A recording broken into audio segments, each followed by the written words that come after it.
All right. Hello, everybody. Hope you all are doing well. This is DFS Army's pre-lock show where we are here to walk through this nice 4-game slate. Also, here to answer your questions, talk through your concerns. But let's talk about last night. It was an interesting slate. It was positive for me, but I know it was not positive for everyone. So I won't run a victory lap here. But I do want to try and do this a little bit more often, just kind of look at the last previous slate. Starting off, Quentin Grimes, that asshole, crushed it last night. If you all watched this show, we talked about Quentin Grimes. He was someone that the sim model liked a good bit. We were forcing exposure to him, but kind of talked myself out of it because he was 8,100 and we had some other strong guard play. Anthony Edwards went off. Peyton Watson was someone who slid into the 100K winning lineup last night. He was only 2.6% owned. If you late swapped at the appropriate time, you got a lot of exposure to Russell Westbrook, Aaron Gordon, Michael Porter Jr. I didn't have exposure to Watson, but that trio really helped me do well. Also, Obi Toppin was someone that crushed. We had plenty of exposure to him. Draymond Green did well last night. We forced exposure to him. We had a min on him. And then Jalen Green was a sneaky play that we forced exposure to last night. That went well. And then the rest of that lineup is Aaron Gordon, Russell Westbrook. For me, I had some exposure to Trey Jones or someone on the Chicago Bulls, not Kobe White. But like I said, it was a solid night. But let's talk about this slate. Let's try and make it happen again. 4-game slates are always a little interesting, especially when there's injury news. We did find out that Stephen Curry's going to be out. That made the Warriors much more interesting. We haven't gotten the news on LaMelo yet, which is unfortunate. But let's go ahead and jump into the slate, starting off with the Hawks. Actually, more importantly, let's see what everyone's saying. Dixon, what's up, man? It's the National Blowout Association. Yeah, that Pistons game hurt because I had so much Cade. It was freaking brutal. It could have been a great night instead of just a good night. Cujo, what's up, man? Good to see you. Hope you're doing well. Andres said, might need someone to talk me off having 60% Dyson Daniels. I'm going to need to look a little bit closer at the situation because right now I think I have 99%. So I'm not far off, man. JM, what's up? Cedric, good to see you, crew. David, ball out, source underdog. Appreciate that, David. I have a lot of Dyson also, but I think it's a good play. R. Fletch, I see you, man. The Prince, he's out. Appreciate that heads up. All right, y'all. Starting off with injury news when it comes to the Atlanta Hawks. Karis LeVert is out. Kind of. It's not really that important. It just makes you feel a little bit better about taking some of the shots on this team. Clint Capella's been out. Nothing really new here. What we like is the total. 231, second highest total game on the slate. The spread's pretty wide, but I'm not going to get too critical on a 4-gamer. It's a good game environment. It's a game I want to force exposure to if I need to. The DS likes a lot of the Hawks pretty much without doing anything to them. I really just have the like button on these guys just to make sure I talk about them, to be honest.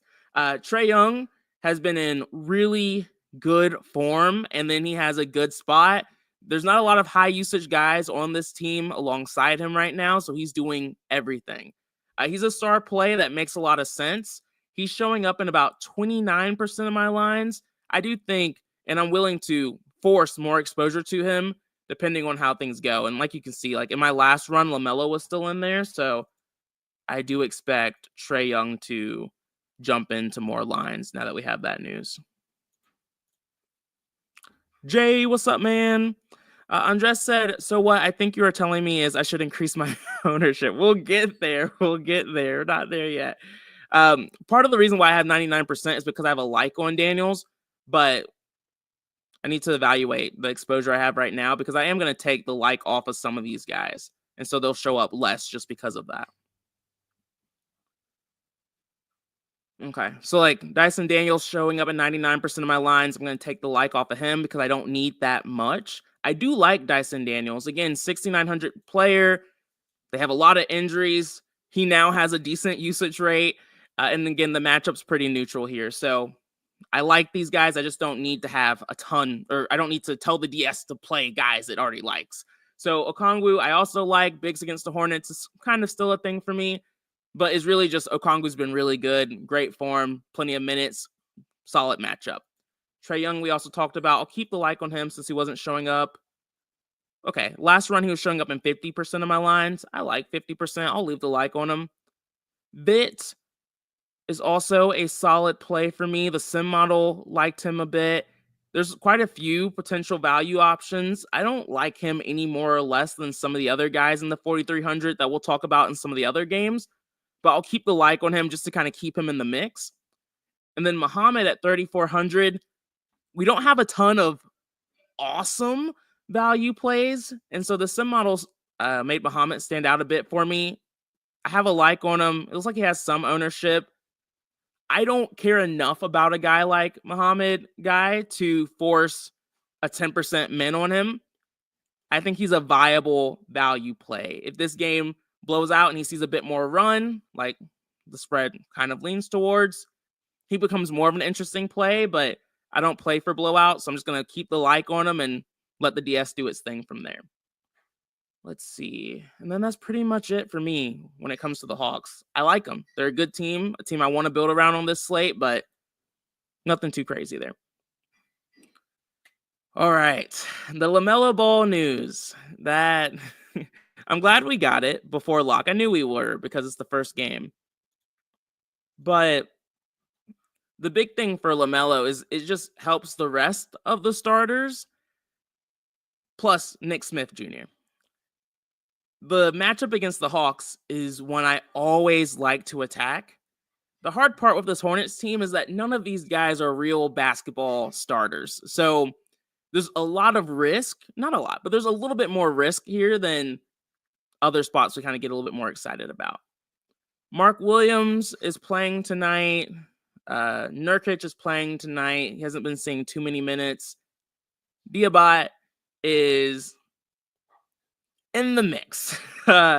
He stood out for me in the sim model. Sim model liked him a good bit. It usually does. He's only 3,200. He's just a viable value play. He's not someone I want to go too crazy on. And I'll say Wendell Moore Jr. is in that same box. Sim model did like Mark Williams a little bit. Let's look a little bit closer at him at 8,100. 6.65% chance of hitting 6.5x. That's a guy I'm willing to go a little bit over the field on. So let's look at actual exposures. Wendell Moore Jr. is showing up a little bit too much for me. Again, I don't really trust any of this value too much, so I don't really want to be overexposed, but I'm comfortable being over the field. So I'm just going to take the like off and see what that does. Jeffries is showing up in 32% of my lines, pretty close to field weight exposure. I'm comfortable with that. Again, typically doesn't have the most upside, but he's a viable value option. He's seeing a lot of minutes, but he's a low points per minute guy. So like a lot of these players who are cheap today, you're just hoping they are doing something while they're out there. Every assist, every rebound is a lot for them. Josh Green, I have a like on. He's only showing up in 9% of my lines. I feel a little bit better about Josh Green just because his minutes floor is a little bit more secure. But let me look a little bit closer at the matchups. Also, again, really nice here. We've seen Josh Green have like 35, 36 point upside. We've never seen like a 40 point game from him, but in a soft matchup, I won't rule that out of consideration. We've seen him have like a 36 point performance against another bad team against guards in the Hawks before this season. So I do like Josh Green enough where I'm willing to put a 15% min on him just to make sure he's showing up in my lines. And then Nick Smith Jr. is only showing up in 7% of my lines right now. Again, I think maybe the DS just needs a little bit more time to update, but I am going to put a 25% min on him now because at his price tag and with LaMelo out, and I like picking on the Hawks with guards, I want to force exposure here. We know the Hornets team can't really be trusted with their guards sometimes, but I wanted to take a shot there. And that's pretty much it for me with the Hornets. I like this team. They're just hard to trust, so I'm not going overboard with them. Where's Mark Williams? Is he showing up enough? Center is a relatively strong position. on this slate. But I do, just because it's more of a sim model play, I like it enough to have a 15% min on Mark Williams. Okay.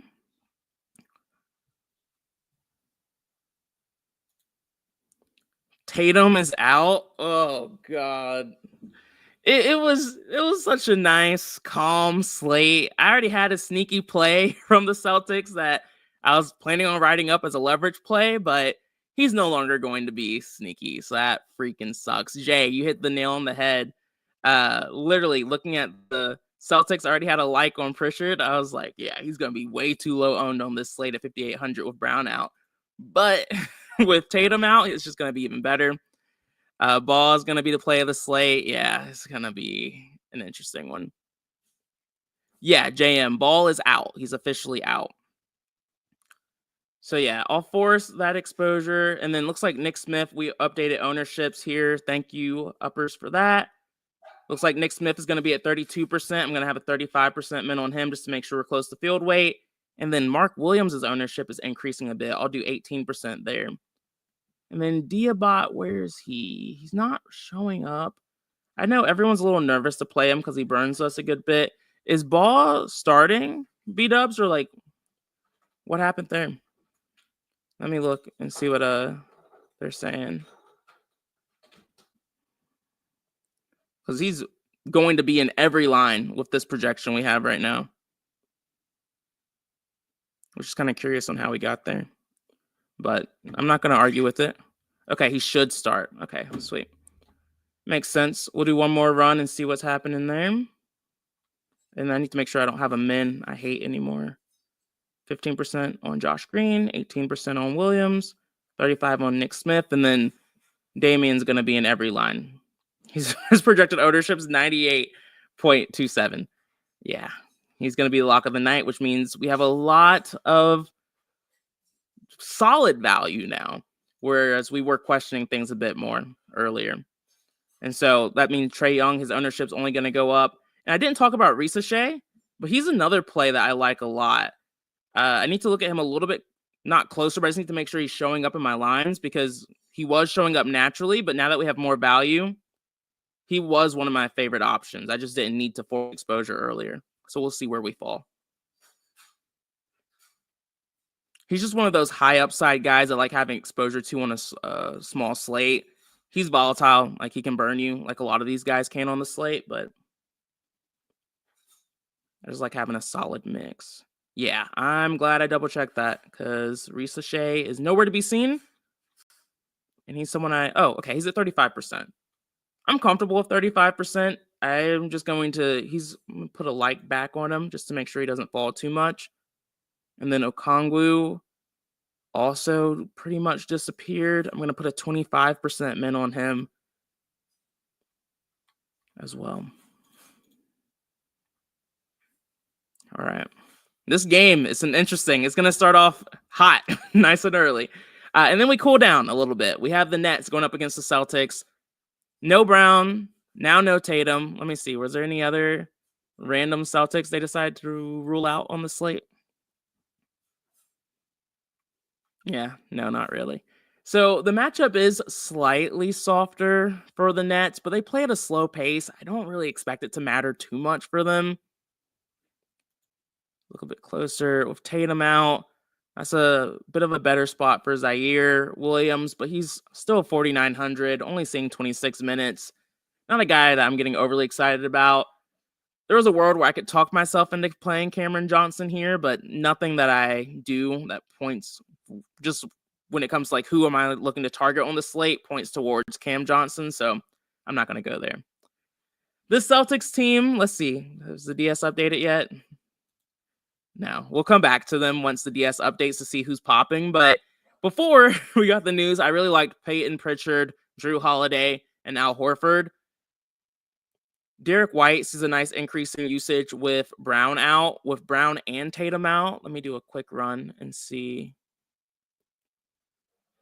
It wouldn't shock me if Derek White is actually the guy who sees the highest increase in usage here, but I just need to confirm it. Okay, Tatum, Jaylen Brown, see what we get.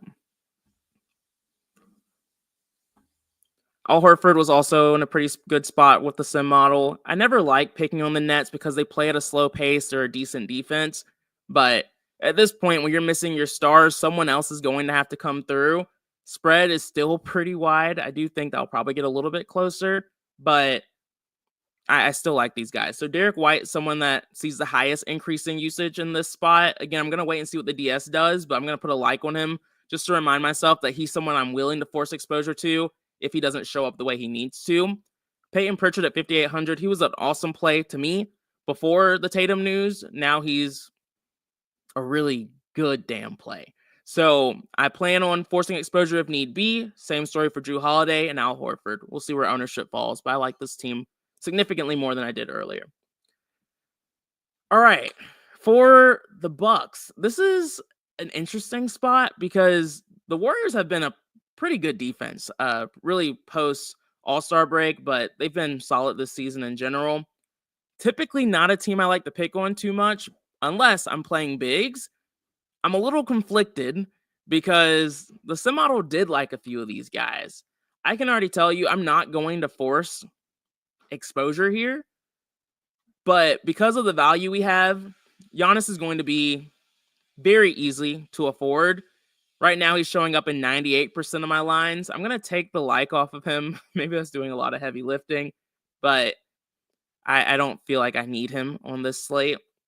No, I mean, I do feel like I need him, but I might not need 99%. Damian Lillard, I have a like on. He's showing up a little bit over the field. I do think that will change with some of the news that we've gotten. I'm hoping his ownership falls a little bit because 20%, it is only a 4-game slate. It still feels a little extreme for me. I would prefer to be around like 10 to 15% on a guy like Lillard, just given the context of the slate. I do like Brook Lopez. I keep talking about it, but I like playing bigs against the Warriors. They just don't have a lot of guys who can stop talented bigs. I like Giannis, but Giannis always makes me nervous because he typically hasn't shown a ton of like 70, 80, 90 point upside this season. This is one of those spots where he can, especially if the game stays close, but he just isn't as aggressive as you would like for him to be 95% of the time. But again, good matchup for him. He should be able to go off. And so I'm comfortable having a shit ton of Giannis. But I like Brook Lopez for the exact same reasons.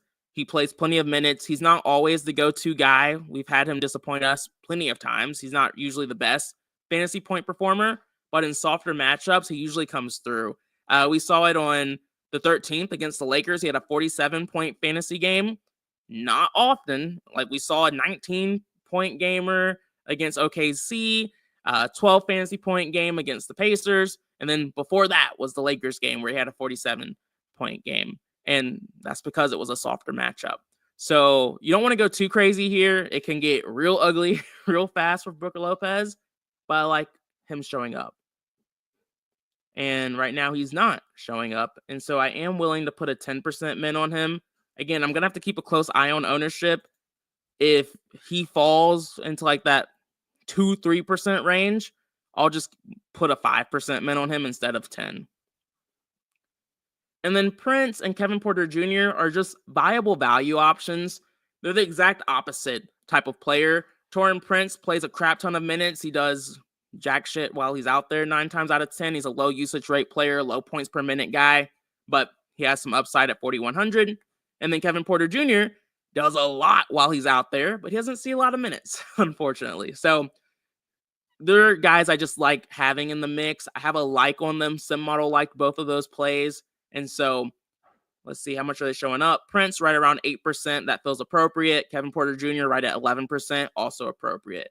Looks like Nurkic is starting to show up a little bit in my lines. His minutes are just inconsistent. I'm comfortable being around field weight. I'm not going to do anything with him. We'll just let the DS ride on that one. And then let's see. What else? Kuzma, I understand. I just think there's better plays on the slate. He's just a little inconsistent for me, and the matchup didn't stand out. It's pretty neutral, so not bad. Gary Trent Jr., hard pass for me. And we talked about Lillard. He's just not a priority for me on this slate. He's showing up in 19% of my lines. I'm going to keep a like on him because the sim model liked him, but that's about it for me. And then we have the Warriors. All right, let's look at usage rates because it's interesting for them when Curry's out. Things just get a little weird for this team. I personally am prioritizing Jimmy Butler just because he sees the highest increase in usage. Matchup against the Bucks, solid defense, but it's not a defense I'm afraid to attack on a 4-game slate. Pretty neutral spot for Butler going up against Kuzma here. So I expect him to take on a lot of the heavy lifting. Looks like he's going to be around 20% owned. I have a 40% min on him, just kind of forcing some leverage there, hoping we have a high upside Jimmy Butler night. Can he disappoint us? Yes, just like any player can, but that's one of the stands I'm making on this slate. Sim model liked Draymond Green. I liked him yesterday. I like him a lot less tonight. I have a like on him just because the sim model had interest in him, but he's only showing up in 5% of my lines, and I don't like him enough to force 20%. Makes me a little nervous if he goes off again, but not going to force it. And then Buddy Hield and Gary Payton are just two guys I like getting exposure to. Oh, and Jonathan Kuminga and Moses Moody when Curry's out. Typically, Kerr just likes to ride the hot hand, and so I like to just get exposure to some of these pieces if they end up being the guy. Kuminga is typically the one who sees increase in minutes floor and a solid increase in usage.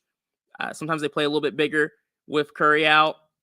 So that's part of why I have a 20% min on him, which I love if his ownership actually stays around 10%, but we'll have to wait and see for that. I think it'll probably end up being closer to field weight. Moses Moody, he has the second highest increase in usage. It's actually tied with Jimmy Butler, 3.2% increase with Curry out. And so he's just a guy I want to make sure I had exposure to. He's only 5,300. If he starts going off, I like playing guards against the Bucks. So that's part of why I'm forcing some of this exposure to some guys so I can see playing the one a bit more, which is an argument for Draymond, but I'm not going to go there. But yeah, I like Moses Moody. We have a like on Hield and Gary Payton. Let's see how much exposure we're getting to them. Hield showing up in 1% of my lines. I'm willing to force that. And Moody is showing up the way he should. Payton, I'm going to put a 5% min on. And then Hield, I'm going to put a 3% min on. They're just guys I need to have in my mix tonight in a soft matchup against the Bucks guards. And that's pretty much it for me there. I feel good about what I have here. Lack of Draymond still makes me nervous, but we'll see. All right, and then we have probably one of the strangest games on the slate because absolutely no one's talking about this game. Yeah, Ball's going to be hella chalky. He's 3K, Octavius. It's one of those spots where I'm never going to tell someone you can't fade a guy, but he's going to be in everyone's lines tonight who runs an optimizer. With no Tatum, are there any must-need Boston players in cash? I'll take a closer look, but my gut wanted to say no, just because they're going up against the Nets, but we don't really have any of them like projecting overly strong. Yeah, I wouldn't say there's like any must plays. It's really just the matchup and the game environment that you have to have in cash. I just don't believe in that, to be honest. Jason, I like Pritchard a ton. I just don't feel like he's a super strong necessity in cash, but could be wrong.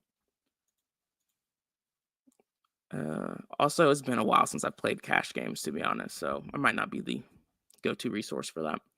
But comes to GPPs, I got you. I can tell you about a risky play all day, every day that I like with upside. All right, next up, we have the Cavs going up against the Clippers. This is the one that has the second highest game total, or is the highest total on the slate. But like I said, absolutely no one's talking about it because these teams are both pretty solid defenses. Pace is pretty neutral for them, but it should be competitive. And so because we have value, I think you can make a case for taking a shot on a few of these guys. I love the Cleveland side of it, to be honest. Like, it's just a brutal matchup for them. They've been really good against guards, most forwards. Evan Mobley has the softest matchup out of everyone. Damn, is it hard to look at him too? Yeah, it's just a tough matchup across the board for all of them. And it's not teams that we see face each other a ton. And so we don't really have a ton of great context on who can really stand out. Evan Mobley is questionable. Have we gotten that news yet on him? Cleveland. Ugh. If he gets ruled out, Hunter would become a really, really strong play. And it would make me like guys like, Mitchell, Garland, Allen, the rest of the starters as well. So this could get a little bit more interesting of a slate if we get that Evan Mobley news. I think I'm going to wait and see. When do these games start? Okay, so we have like 30-minute gaps between each one. I have enough exposure to the Bucks and Warriors where if we get that Cleveland news, I have enough lines. I don't need to force exposure to the Cavs right now. But if Mobley gets ruled out, Mitchell, Garland, Allen, Hunter, guys I want to have a ton of exposure to. And thankfully with that Celtics news, we should have more exposure to them. The only thing I'm going back and forth on is I have so much exposure to the Hornets, Hawks, especially Ball, Damian at the guard position. You can get a little bit different by just Wendell Moore and Nick Smith. I'm going to hold off on the Cavs, but I'm really close to just taking some shots on these guys. But like I said, the Clippers side I like a bit more. Kawhi Leonard, I have a 20% min on. He has the softest matchup here. Cavs have struggled against wings a little bit, especially if they can get hot and going. And Kawhi's been playing more minutes. He's been more involved in the offense. And he's not 10,300 like James Harden is. But we do have the value now to play a guy like James Harden. And so I am going to put an 8% min on him just to have him in the mix. We know how explosive he can be. Let me look a little bit closer at the matchup, make sure I still feel okay about that. It's just as tough. I mean, I think I'm just going to fade Harden and force just more exposure to Mitchell. I'm comfortable playing Mobley if he plays 8%. Garland, I'll put an 8% min on, and Jared Allen. I just want exposure to this game. Last game on the slate, highest total. I just feel like you're going wrong if you're not taking some shots here. I'm going to try to put an 8% min on James Harden just to add him in the mix as well and just get a little different from what everyone else is doing. Yeah, he's just really cheap. The matchup's tough, but I think it's worth a shot. Beat Up said Derek White going to be a big play in cash. Okay, I can see that. Yeah, Derek White has the highest usage rate. Okay, now we have updated projections. These guys are going to start showing up a lot more for us. And Jason, I think you're right. Pritchard at 6.29 fantasy points per dollar is as close as you get to a lock for cash. Great call there. And White, too, is very, very viable. Exactly, a lot of minutes there. All these guys are going to show up a lot for us naturally. So, yeah, you have Derek Pritchard in 85% of our lines, Ball in 100%, Derek White in 78% of them. Nick Smith is showing up a good bit at 64%. I can take that min off of him now. And Giannis is showing up in 62%. I think most people will probably have a bit more Giannis than I do when you run the DS. But because I forced exposure to other studs, he's just naturally going to be a little bit lower for me, but still a core play. So that's it for me, y'all. Good slate. I like it. It's getting interesting. There's some nice ways of getting different, which I will always appreciate. And yeah, if you want access to the DS, link is in the description. Feel free to use promo code BOB for a 10% discount. We have a ton of really good coaches in the chat who are more than happy to answer your questions and help out. Guards have been getting it off in Cleveland. I hear you, kid. I hear you. It did force a little bit of exposure to Harden. Looks like his ownership increased, so I'll do a 10% min on him now. But yeah, that last game could be interesting with them just being so low owned.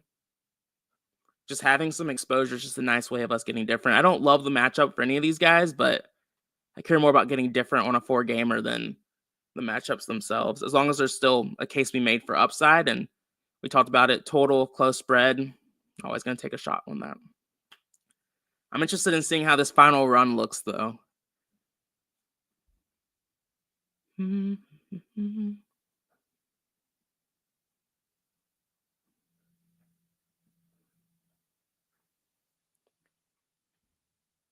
long as it's giving me all the guys I want.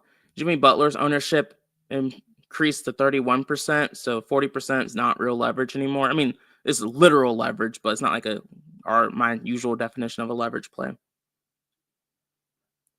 Pritchard, White, Giannis, Smith. Okay. Jimmy Butler still over the field on. Risa Shea right at field weight.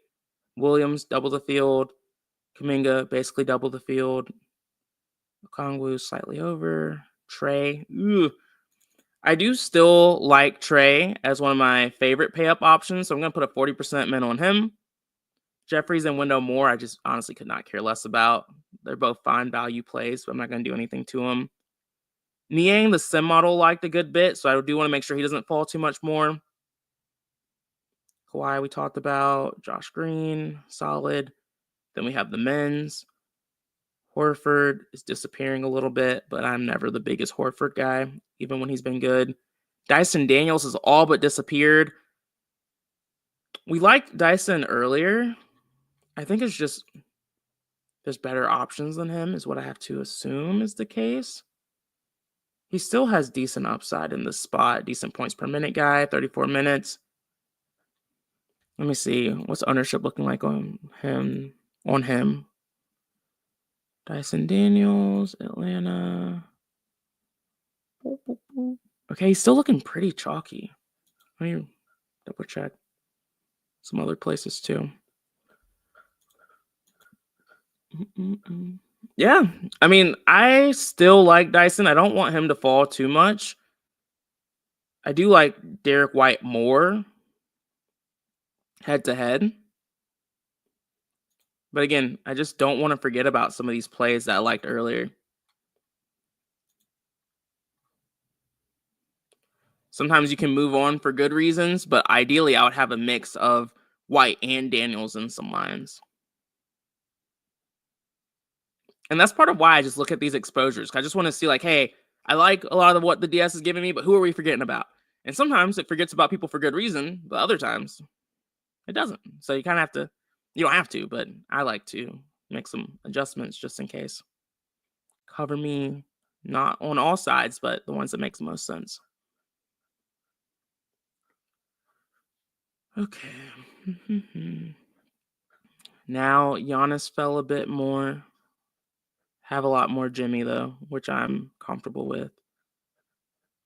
I might have to force a little bit more Giannis just to be a little bit closer to field weight, but I'm going to play that by ear. No one else that I like that I'm not getting exposure to.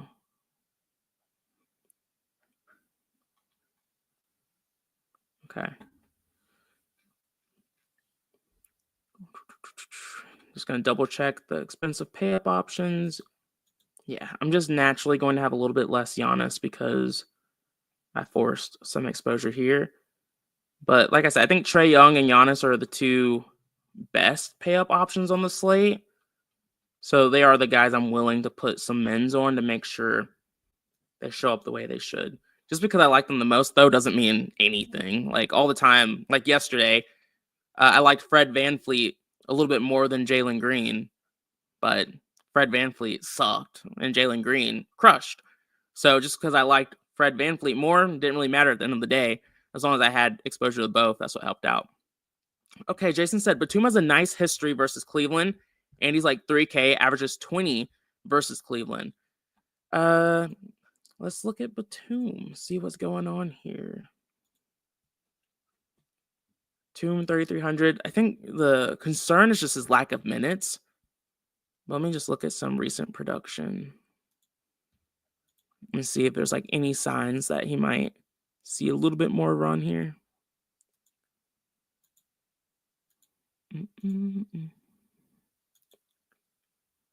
14. Yeah, his minutes are all over the place for no good reason. If Powell was out still, I would be a little bit intrigued, but that 14 minutes against Charlotte last night, or not last night, 2 nights ago, makes me a bit more nervous about it. Yeah, I'm not planning on going there, but I hear you. That's probably going to be it for me, y'all. I think that's pretty much everything. I like what I have. Like I said, if you need anything, feel free to reach out, but I'll see y'all tomorrow. Peace out. Bye.